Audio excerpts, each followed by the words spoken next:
professional driver next to him says, upshift, hit it, keep going. And he's going 140, maybe 150 miles per hour into a curve. And then he jams on the massive brakes just in time and he's able to round the curve. As I look around the room, we're all kind of riveted. We're hanging on every word of his story.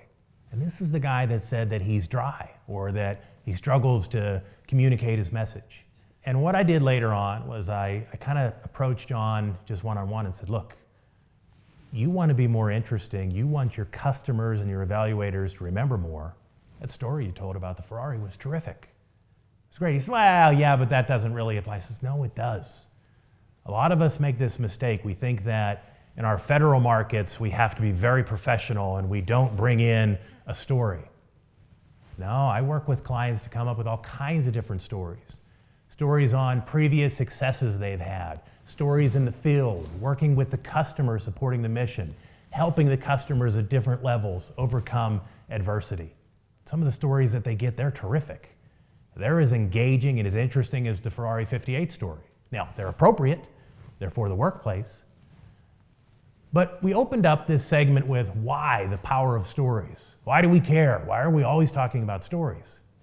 Well, let's look at that a little bit.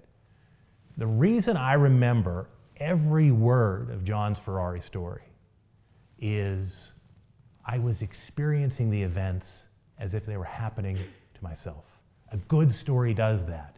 We start to take in, if there's anxiety, if there's stress, I feel that. If there's fear, I'm thinking of going into a curve at 150. I've never been 150 miles per hour in a car, yet going into a curve. So the science behind it is that different parts of our brain are actually engaged. But the more our emotions, the more our gut gets involved, the more we actually start to remember. Conversely, let's contrast that.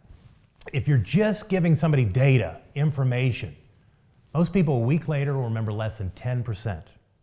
Why? Because when we're just hearing data information, we're straining to listen. We're straining to understand, to organize, to get some sort of meaning out of it. Because only Broca's area, another fancy word, but a part of our brain, Broca's area, that does language translation. That's the only part of the brain being engaged. Result, customer remembers very little of what you said.